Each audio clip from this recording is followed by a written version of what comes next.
Welcome to Applied Geopolitics, the podcast from the Stratfor Center for Applied Geopolitics at RANE. I'm your host, Rodger Baker.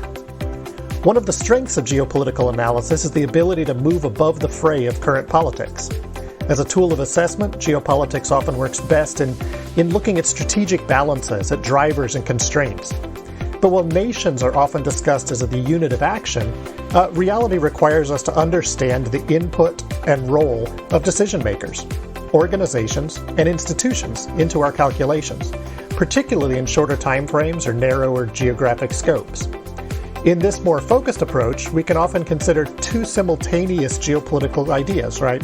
One would be objective geopolitics, as far as anything can be objective, and the other is perspective geopolitics. The actions of decision makers are driven more often not by what is, the objective geopolitics, but by what they see and think, the perceptive geopolitics. The results, however, are much more influenced by objective geopolitics than they are by the wishes or desires of the actors. So to discuss some of the ideas and methods of leadership analysis, which plays into this understanding those perceptive geopolitics, I'm really happy today to be joined by Dr. Ken Dekleva, a practicing psychiatrist, also a senior fellow at the George H.W. Bush Foundation for U.S.-China Relations.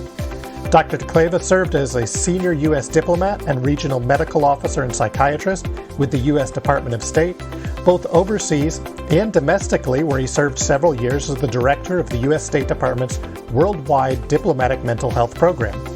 He's published widely and given numerous presentations in academic, private sector, and U.S. government settings in the field of leadership analysis, including profiles of Xi Jinping, Vladimir Putin, and Kim Jong-un.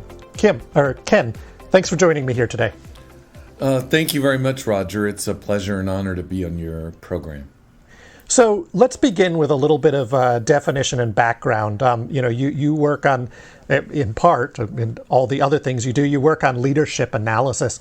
When some people think of leadership analysis, it's things that you would see in the movies or in the shows, and it's these really deep psychological profiles and things like that. What are you talking about when you're talking about, what are you looking at when you're doing leadership analysis, and where does this field come from?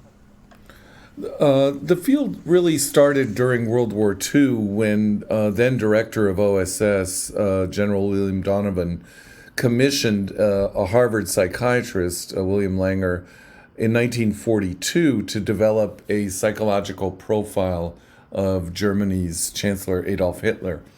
The OSS felt, as did the administration, that the tides of war were turning, and they wanted to understand Hitler better and try to figure out how he would react as those tides of war turned against Germany.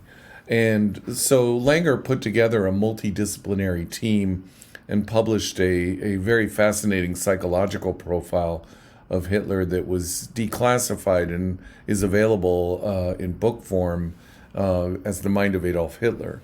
So this work proved useful in trying to understand psychological motivations, how a leader would react in crisis and possible negotiations, and how others saw the leader, those who worked around him, as well as those in the larger society, and also how the leader perceived himself or herself.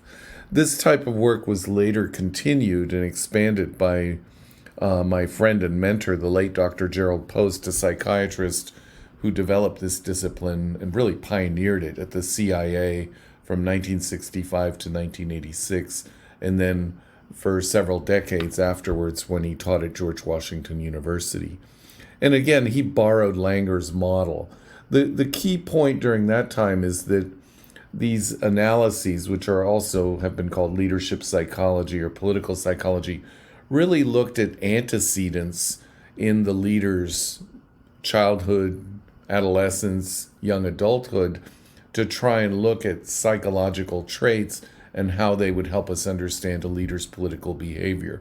I think what's different now is that while that is still important and of interest, we also want to look backwards, kind of a reverse engineering approach, which is what are the governance outcomes that the leader has achieved?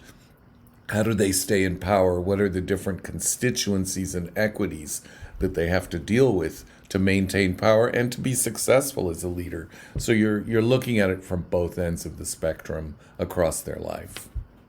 So when you do this, it's not merely then an assessment of the individual, it's also an assessment in some ways of the institutions around them, formal or informal, and perhaps the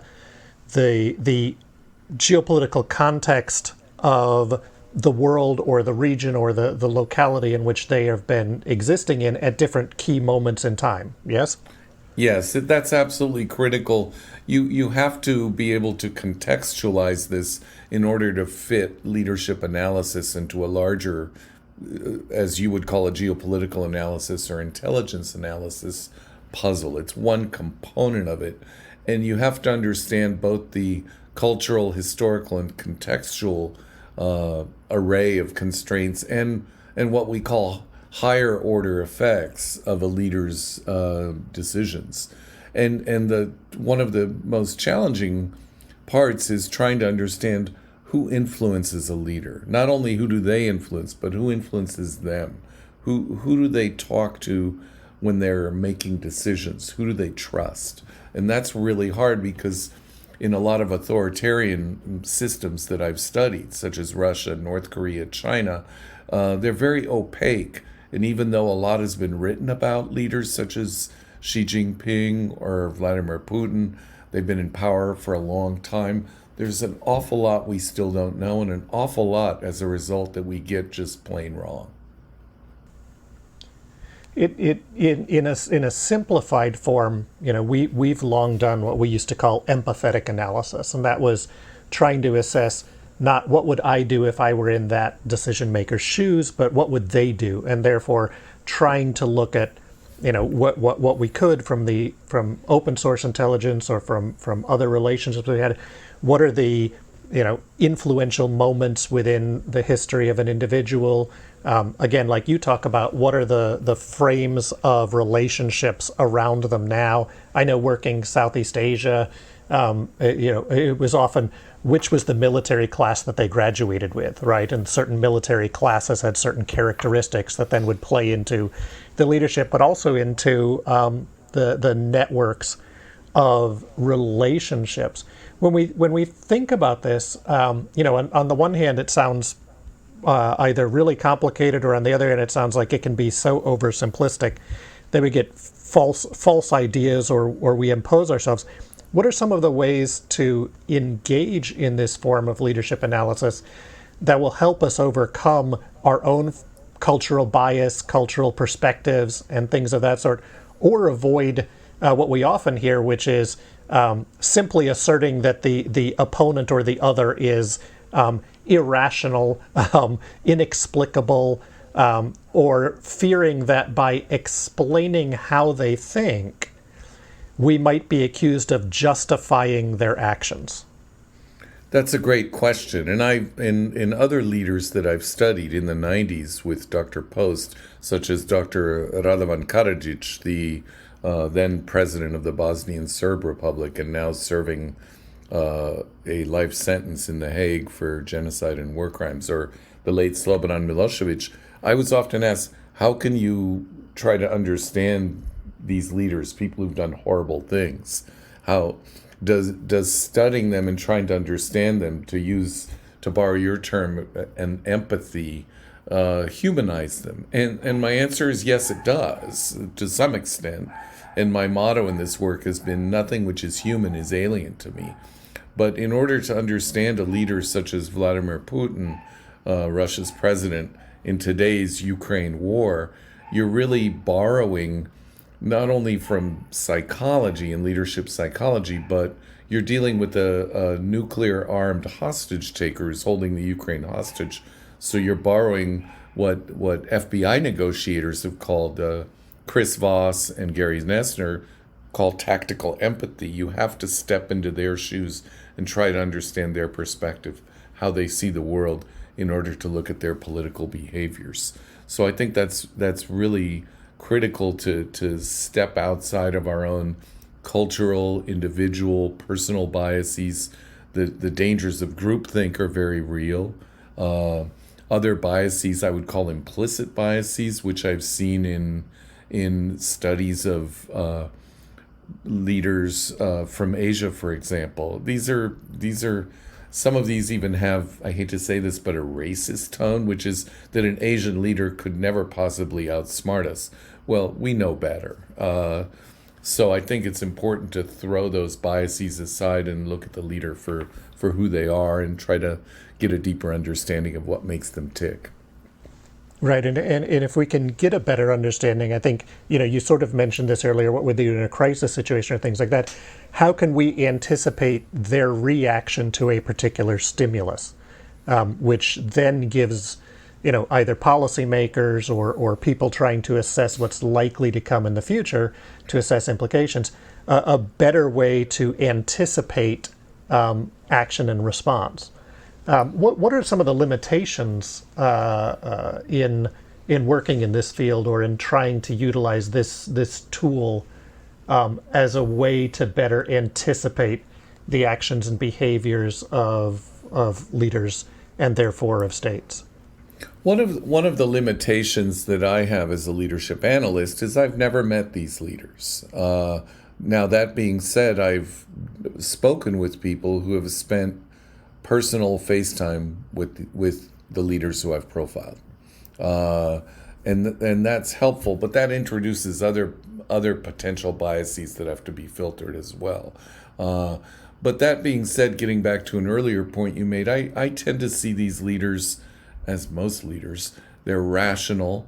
This particular trio that we're talking about, Putin, Xi, and Kim, they're ruthless and they're very resilient.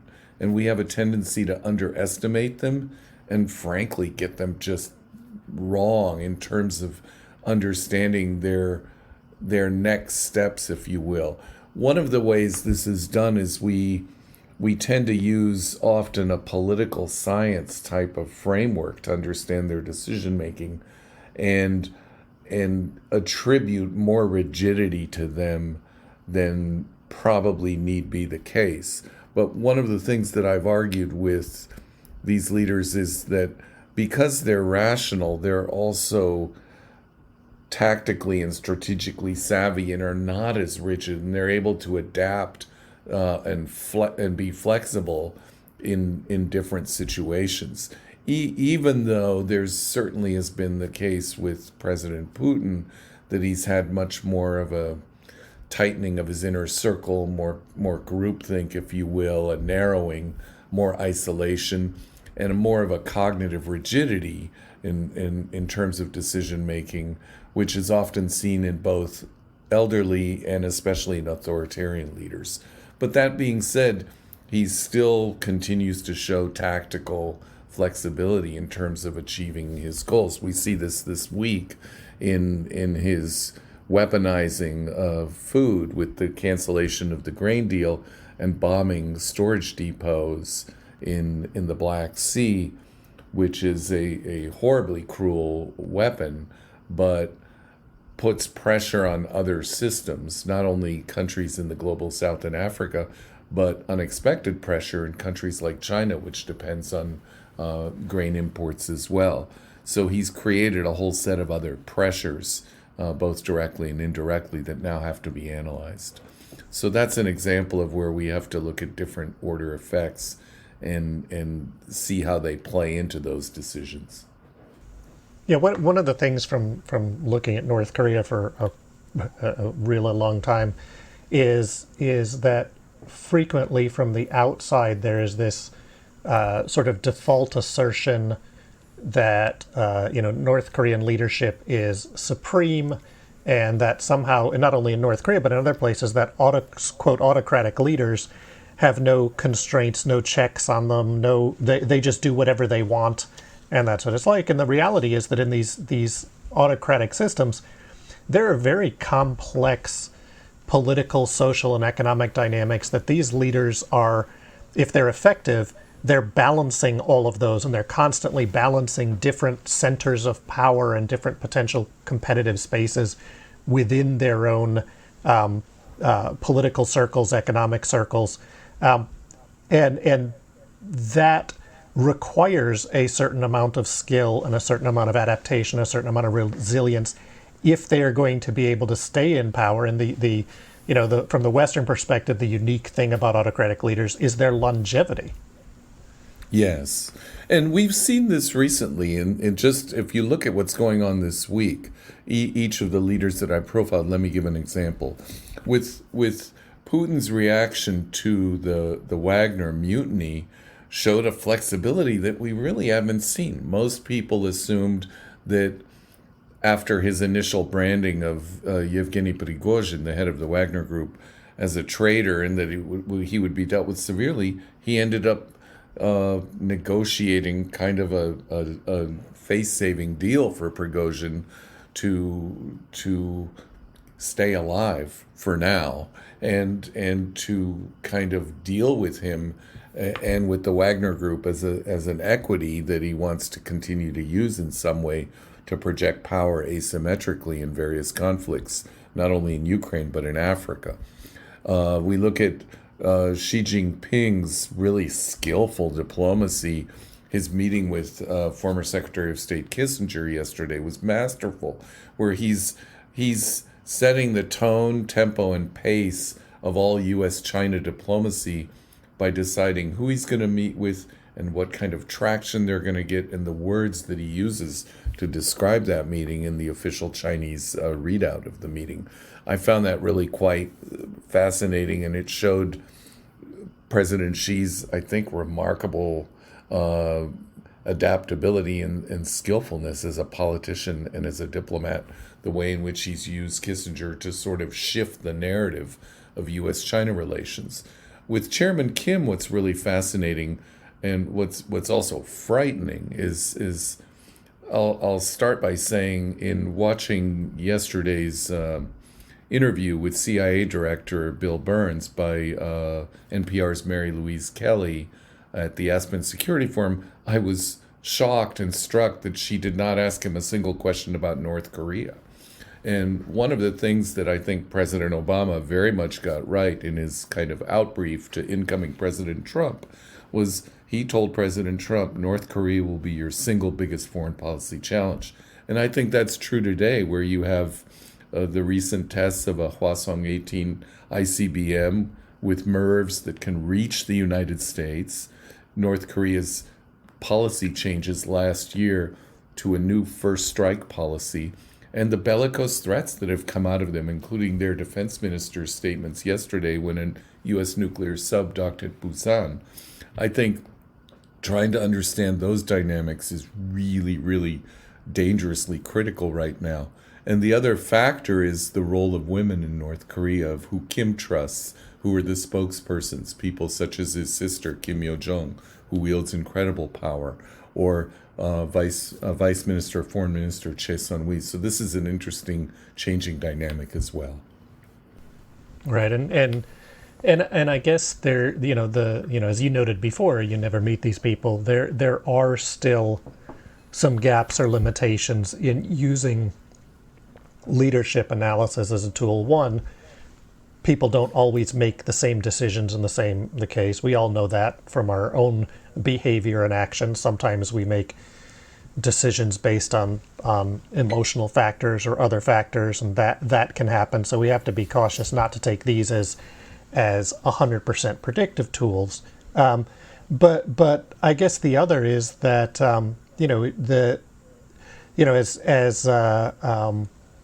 I forget the name of the historian now. You'll know it when I say it. He references in studying history. You never know whether at one point there was a flea in Napoleon's underwear one day. That there are other factors that we're not always able to see. So this is a very valuable tool on the surface, but we also have to be cautious how we utilize this tool. Correct? Yes, I think in leadership analysis, one of the things that I've often said is it's less about Freud and more about Sun Tzu. You have to look at all the other variables and factors. But that being said, we can use it both to try to understand, and we can use it to try to anticipate in terms of signals that are sent to the leader. Now we have social media, so there's a lot of different ways for us to send signals to President Putin or President Xi. These can be done through traditional diplomatic channels. and indirect, more secretive diplomatic channels. The example that CIA Director Burns mentioned in his interview yesterday was his meeting last year with SVR Chief Sergei Narishkin, where he very strongly told him what our how we would look at any Russian use of nuclear weapons in Ukraine. That would be an example of that type of diplomacy. And then you have other types of diplomacy where we can use, track 2 or track 1.5 diplomacy, which is out of the public eye, but which can use an understanding of the leader's psychology to convey messages that will hopefully be heard by them. And our adversaries do the same thing. They study our leaders in the way that we study theirs to try to find openings for diplomacy and communication, even in times of real crisis. The Chinese use of former Secretary of State Henry Kissinger in this regard, I think, was really masterful. As we're talking about this, obviously we're looking at this more from a policy perspective, from the actions of states, from the way states interact with one another.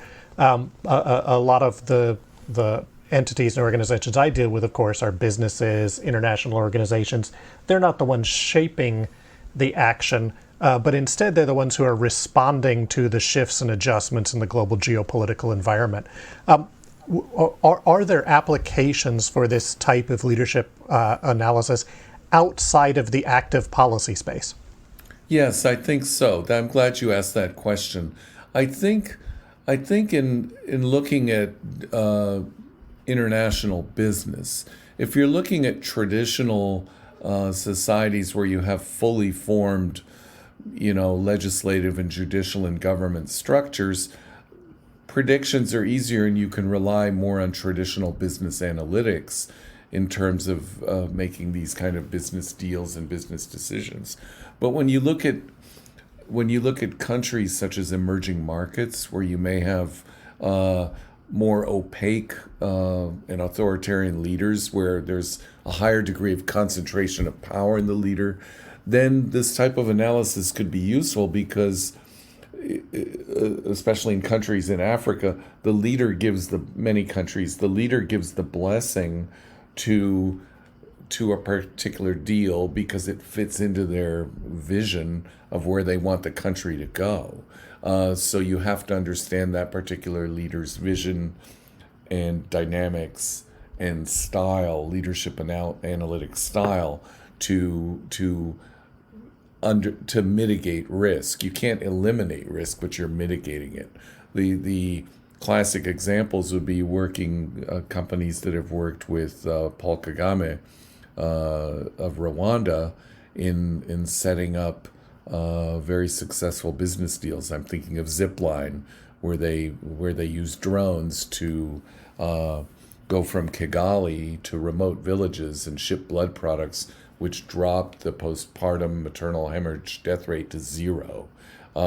That required President Kagame's blessing so that then the Ministry of Health would go forward. There's a lot of decisions made in emerging markets that work in that fashion. So I think this type of analysis is helpful, where you have large deals where you have not only the direct costs of the business, but the long-term indirect costs. There's a lot of money and a lot of risk involved. So I think this analysis can be helpful in some of those type of spaces. As people look to add this as one sort of tool in their toolkit for assessing the future flow of history, as it were, what would be some suggestions you would have for individuals or an analyst looking to start to venture into this field? Maybe not as their primary focus, but certainly as an added element of assessing these international dynamics. A couple of points to that. I think that's a great point. I think besides understanding kind of the state of the art that I've sort of touched upon, which really comes from a tradition that goes from understanding leaders of nation states, and they've done a lot of this in the intelligence community with leaders of terrorist groups, where there's been a lot of research now that these function like corporate entities. Sort of think of it as the classic case is Hezbollah and its leader Nasrallah, or Boko Haram under Shekau, who was recently killed.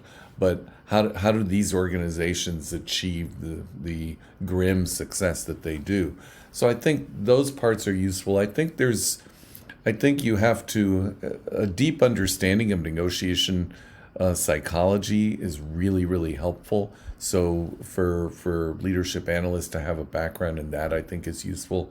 And novel technologies are being used. You're going to see a lot being done with AI, with Chat GPT, with a lot of analytics, AI analytics of speeches, and facial recognition technologies coming into play, where you can look at, based on the work of Dr. Paul Ekman, a very famous psychologist, you can look at a 30-second selfie of a leader or a 30-minute speech of a leader and look at micro expressions that are too small to be seen by the human eye that can be analyzed by facial recognition software to show different emotions, such as anger, hostility, joy, and other different emotions. So I think we're going to see a combination of traditional analytic methods with novel technologies that will come into play.